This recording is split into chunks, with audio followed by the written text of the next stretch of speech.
Alright people, what's up everyone, and welcome to another reaction video for today. And I'm here to take a look at another SunnyV2 video. It's actually been a little while since I watched one. I just completely missed the last few. I don't know, I just didn't even see them in my subscription box or notifications or anything, even though I have it, so I should be notified. Wasn't even notified by this one. I only knew about this one because it popped up in my little suggestion feed, but it didn't pop up in my notifications.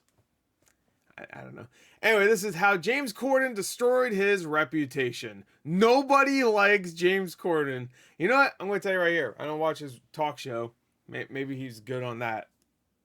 But I do not like James Corden. It's just his acting roles. Every time I see him, I like the movie less because he's in it. And not just because he's in it. It's because his character's really annoying. I can't even think of a movie where I was like, yeah, you know what? He was good in that. Somehow he made the Emoji Movie worse. I don't know how the fuck that happened, but he did. That's not even a joke. His character was, what was it, the High Five? I remember that character because I wanted to fucking tear my own eyes out every time he showed up. Which wouldn't save me anyway because his voice is the most annoying fucking part. So I should have went for the ears first. So anyway, link in the description. Nobody likes James Corden. Or how James Corden destroyed his reputation. Is there? No, okay. So let's go. James Corden has slowly developed one of the worst reputations in media history, and the foundation for his decline began when people started to realize that James Corden was a completely different person when he wasn't on camera. As an actor and the main host of the Late Late Show, James presents as a happy, polite, easygoing comedian whose goal is to simply make the audience laugh, although there's a mountain of evidence showing that in his private life he's the exact opposite to this, with his rude nature developing after he first became famous back in 2008. As a result of his excellent performance on a British TV show called Gavin and Stacey, James would win the British equivalent of an Oscar, although accompanying this award was an ego boost that began to get out of control. You can start to think you're perhaps a bit more of a dude than you really are. And that very much happened to me. You know, I had a swagger in my walk. As mentioned, James Corden's sudden explosion into fame led him to believe that he was more of a dude than he really was, which would eventually translate into him treating everyone around him like garbage. James explained that as 2008 wore on, it got so bad I was being rude to my agent, and I even started being rude to Ruth. If I was in company and the conversation wasn't revolving around me, I would just switch off. In addition to being rude to everyone around him, Corden began to live a typically irresponsible, newly famous lifestyle. I'd started going out quite a lot. This door had opened to this world that I thought looked like fun, where people go, you're amazing, you're great, can I have a photo? Do you want a drink? Come out with us. And so you just end up on this path of just 3 a.m. cab rides with people you don't know, heading across London to someone's house who you don't know either. Riding with celebrity thing? Think it's amazing that you're there. This is an intoxicating thing. Earlier version of that. All of which being noticed by another so no one's famous and actor, getting fucked up. Who explained that when he first met James Corden 6 years prior, he was very impressed by him. Yet after winning the Oscar award, James Corden was on a roller coaster. This boy from High Wycombe, and he's suddenly enjoying the fruits of his success, and he just lost his way for a bit. He was burning the candle at both ends and becoming ratty and irritable. James Corden claimed that his streak of irresponsibility came to an end after attending 18 months of therapy, although even after this, there were still countless examples of him treating people like garbage. For example, James Corden stated in a BBC4 interview that he needed to bully his way to the top of the media world, which can be observed in certain events such as the time he get into a public argument with another incredibly respected actor, Patrick Stewart, whilst on stage. When the presenters are up here and when the recipients are receiving their awards, don't stand at the back of the stage with your hands in your pockets, looking around as though you wished you were anywhere but here. Oh, you couldn't be more wrong, sir. And if it looked like that, I'm so sorry. But when you come up and present an award, just get on with it. After Patrick Stewart would confront James about looking disinterested during the presentation, the argument would escalate in front of everyone. Sorry, I'm waiting for the punchline. Go on. No, seriously, go on. Okay. No, go on. Whoa.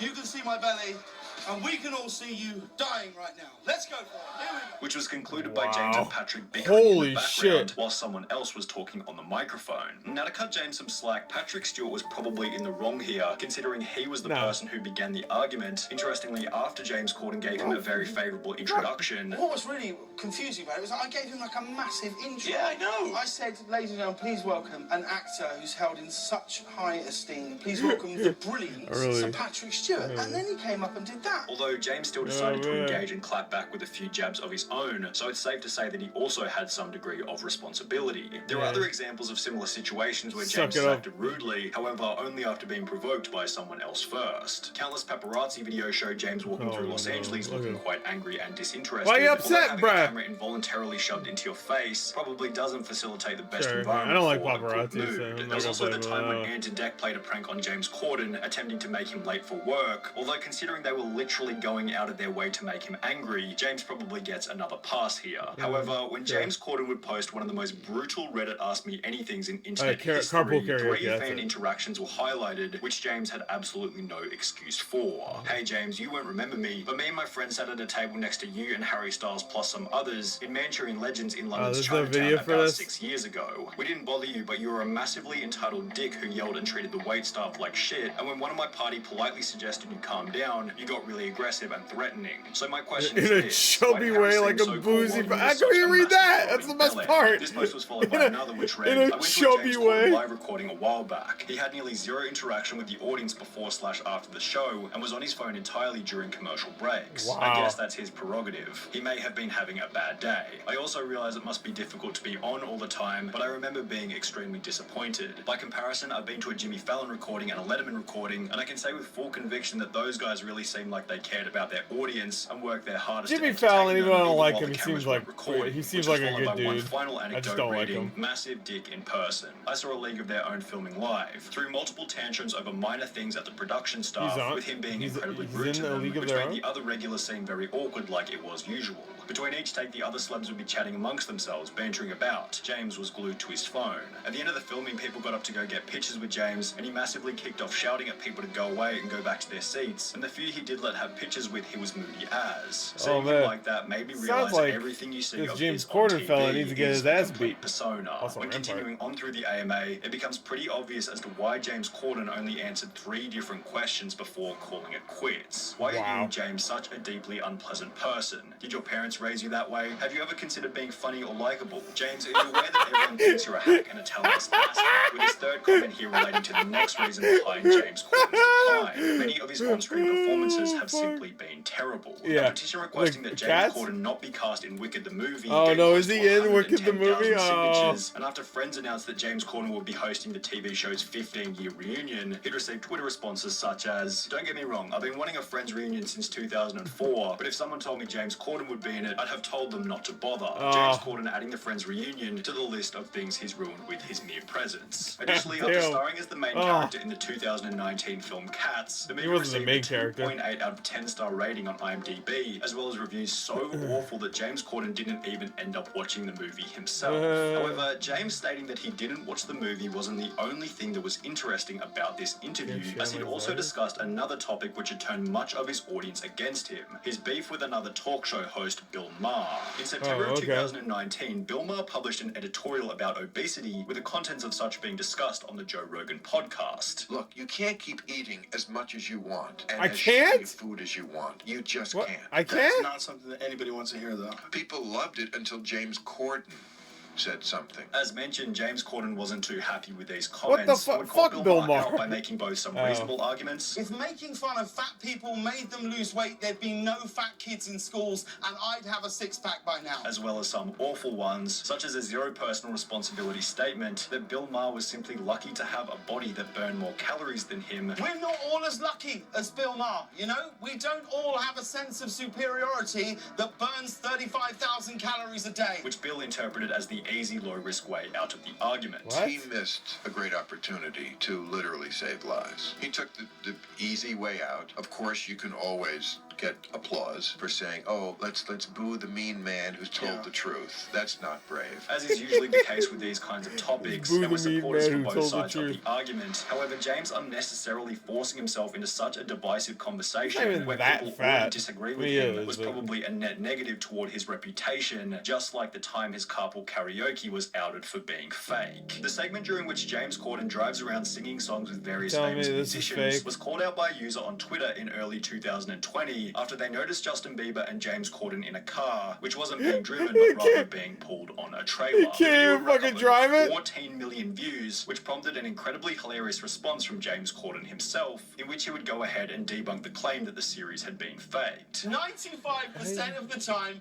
I really am endangering the lives of the world's biggest pop stars. Here is a list of every carpool karaoke where I've used a tow, and this is a list of every one where I was driving the car, okay? However, while Corden did a pretty good job of debunking his claims, there are still countless comments on every carpool karaoke from people who never I watched saw like the 2 of debunk those and they calling were the videos fucking massive fake. cringe. This all feels so fake when you know he's not actually driving. Fake news, James isn't actually driving. James Corden, stop cheating people with your carpool karaoke. Can't believe all these celebrities put up with this fake show. Next time at least drive the damn car. Well, it seems like is even when fake, James Corden is in the right, his audience selectively decides that he's still in the wrong, which has also been speculated as part of the reason behind his recent announcement that he's leaving the public spotlight. On the 29th of April 2022, James Corden would upload a video to his YouTube channel titled James Corden discusses his late night didn't even get a million views. Announced that he'd only be hosting the show for 1 more year. I've decided to sign for 1 more year on the show, and that this will be my last year hosting the Late Late Show. In a different interview, James Corden specified that his motive for leaving the entertainment industry was to spend more time with his family. I don't want to do it forever. We're a really long way away from home, and we're a really long way away from people who are getting older, and we're a really long way from them if something should ever happen, and that plays on my mind a lot. However, many have speculated that being such a disliked celebrity has put an unbearable amount of pressure on him, which becomes especially obvious when looking at the comments regarding his retirement. James Corden is a talentless bag of garbage. Goodbye, good riddance. Finally, goodbye, ruins everything he's involved in. Probably one of the most annoying people in the business, it seems. Please don't come back to the UK. Please don't come back to the UK. Please don't come back to the UK. With each of these comments being accompanied by flattering articles such as, farewell, James Corden, you were an asshole. Oh, man. The Bubbleman. Okay. Ooh. I do know about the new internet story video, by the way. God damn, 69 minutes long. All right, that was more engaging than I thought it would be. I thought it'd be just like, this guy sucks for almost 10 or a little over 10 minutes. But there I learned things. I had no idea he said he was leaving his show. I had no idea. That happened a few months ago too. You think I'd hear about that because I don't like James Corden. Just somehow, some way I would have heard like, oh, hey, did you hear he's leaving his show? Nope, didn't hear about it. And it didn't even get that many views too, considering, he's a big talk show host. And, like when Conan said he was done, I got millions of views. James Corden said he's done, I got 600,000. To be fair, that was an explanation video. So maybe the one where he said he was, let's actually find out.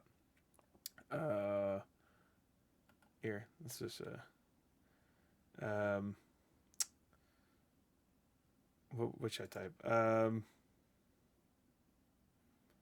I just completely blanked. Oh, James Corden announces. Wait, sure. Okay. Wait, is that really it? I made this like. Yeah.